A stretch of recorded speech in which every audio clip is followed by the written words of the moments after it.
downtown shelter and a church basement, neither of which felt safe at night, and something inside him crystallized. Not charity, not guilt, but purpose. And he said, "Come with me." Words that made her tense because trust had cost her before, but he added, "Just to talk, someplace warm."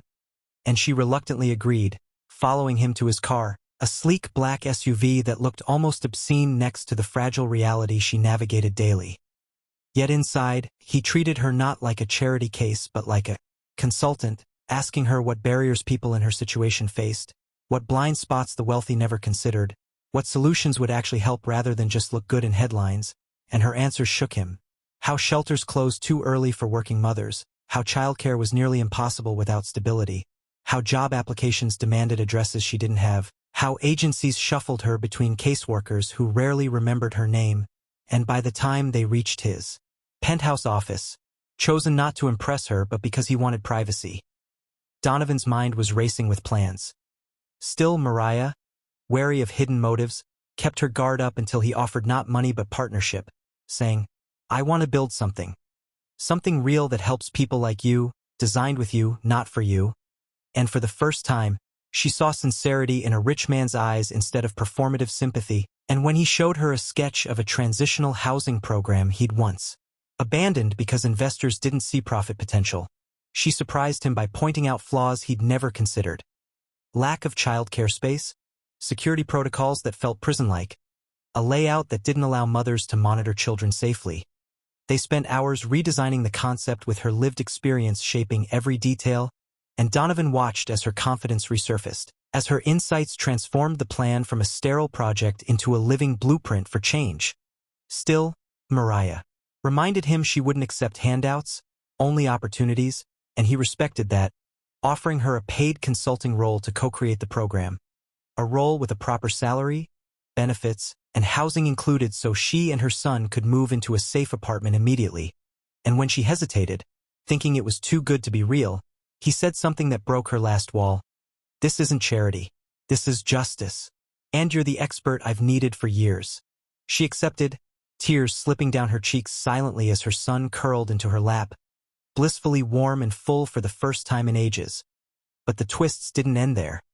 A week later, as construction preparations began, an investigative journalist leaked that Donovan was partnering with a formerly homeless mother in a major housing initiative, sparking a storm of media narratives, some praising him, others accusing him of exploiting her story for publicity. Yet Donovan refused to let Mariah be dragged through the tabloid mill, issuing a firm statement that she was a collaborator, not a prop, and that her voice would lead the initiative, not be showcased by it. And when reporters pushed for interviews, she surprised everyone by stepping up to the microphones with steel in her spine, declaring that the problem wasn't her story being told, but that millions of others like hers remained ignored. And her speech went viral nationwide, sparking debates about homelessness, healthcare, and systemic barriers. Still, the harshest twist came from Donovan's own corporate board, who demanded he abandon the project because it risked too much capital without guaranteed returns. But Donovan, emboldened by the clarity Mariah had given him, refused and bought out dissenting partners with a staggering payout, consolidating full control of his company and redirecting its philanthropic branch toward long-term community reinvestment. And as national attention grew, donors, celebrities, and even skeptical politicians joined the project, turning it from a single housing development into a movement spreading across multiple cities. Yet the most dramatic twist unfolded months later when a former landlord, who had illegally evicted Mariah without proper notice, filed a lawsuit claiming defamation after her story gained traction, attempting to silence her. But Donovan's legal team uncovered evidence of widespread violations, and instead of settling quietly, they countersued, sparking a landmark case that resulted in new statewide protections for low-income tenants. Through it all, Mariah transformed from a woman surviving day to day into a respected advocate, leader, and policy advisor. In the fading glow of a chilly autumn sunrise, when the city hummed low like a giant stretching awake, a question pierced the quiet rhythm of a downtown bakery. "Any expired pastry for my son?" The voice, soft and cracked around the edges, belonged to a homeless black mom named Mariah, whose tired eyes held the kind of exhaustion that doesn't come from lack of sleep alone but from years of pushing against the world's weight with her bare hands, and a wealthy man named Donovan Harlow, a reclusive millionaire known only to tabloids and financial pages but never to the streets he drove past behind tinted glass, happened to be there to hear it all, standing in line behind her with his impeccably tailored coat and polished shoes that cost more than she'd seen in months. Yet for the first time in years, he felt painfully underdressed compared to the dignity she carried despite her frayed hoodie and threadbare sneakers. And as she asked the teenage cashier, who clearly hadn't expected to deal with such raw humanity before his second cup of coffee, Donovan saw something shift in the boy's expression, not irritation but discomfort, the kind that comes when a person is forced to reckon with the limits of their power, for the kid clearly wanted to help but corporate rules locked his kindness behind policies and procedures. Yet before he could stammer out a half apology about waste logs and liability, the manager emerged from the back, a woman with a stiff smile and a clipboard that seemed fused into her hand, and she said, in that mechanical tone used by people who've trained themselves not to feel too deeply at work, that everything past the sell-by time had to be thrown in the dumpster by regulation. Mariah nodded with practiced resignation, the kind that told Donovan this wasn't her first time being denied something that should have been simple, and she stepped back from the counter with her son, a quiet boy no older than 6, clutching a worn stuffed tiger and shivering in a jacket 2 sizes too small, whose eyes darted between the pastry case and his mother like he didn't want to look hungry but hunger was louder than pride. And something inside. Donovan snapped, not with anger toward the staff but at himself, because he suddenly realized that for all his wealth, he'd insulated himself so thoroughly that he'd forgotten the world still had corners where survival hinged on asking strangers for expired food. So before Mariah could turn away, Donovan gently tapped her shoulder and said, "Let me buy breakfast for both of you." But she stiffened in embarrassment, because accepting help comes with the fear that the helper might expect gratitude proportional to the size of their wallet, and said, "No, thank you, we're fine."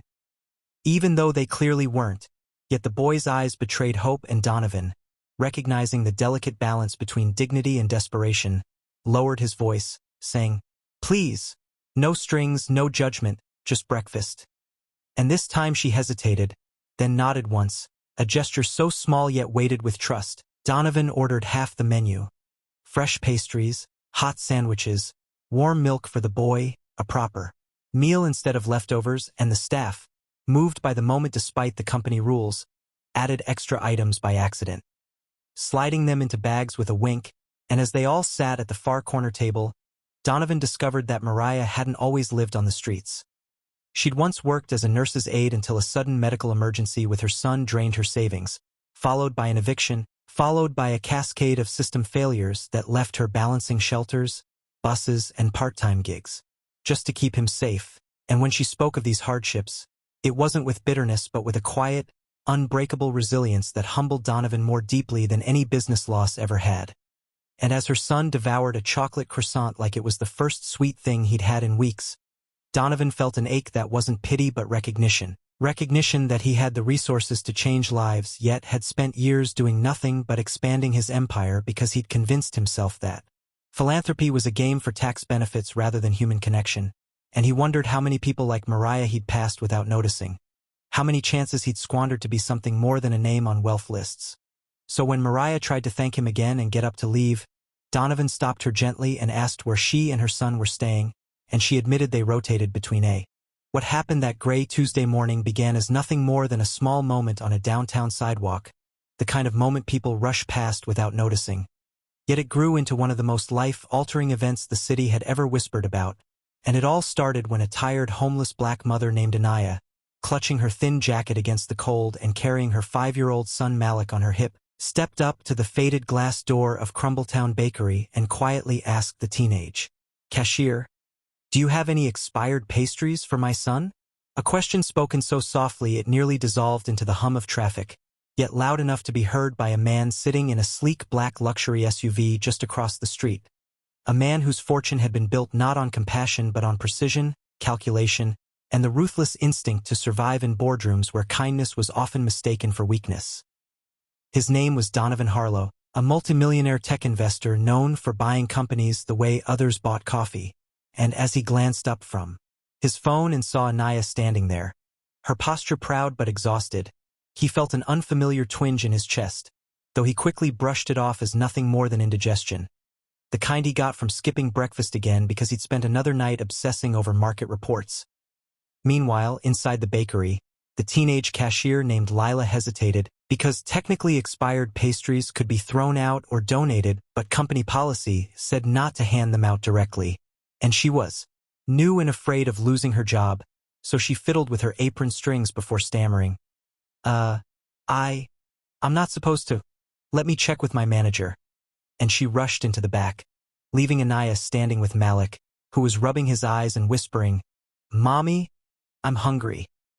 In that small voice that stabbed her heart with guilt, even though she had done everything humanly possible to keep him safe since life unraveled 8 months ago, when the factory where she worked shut down without warning, leaving her without income, without childcare, and eventually without a home when the rent skyrocketed. She had filled out applications everywhere, but every rejection email chipped away at her hope until she found herself on the streets, not broken but deeply bruised by the world's indifference, and still she refused to give up. Every morning telling Malik that better days were coming even when she didn't believe it herself. Outside, Donovan kept watching, unable to tear his eyes away as he recalled another moment decades earlier when he had stood with his own mother outside a bakery. But back then he was a scrawny boy with torn shoes and a mother battling an addiction that swallowed every dollar they ever had.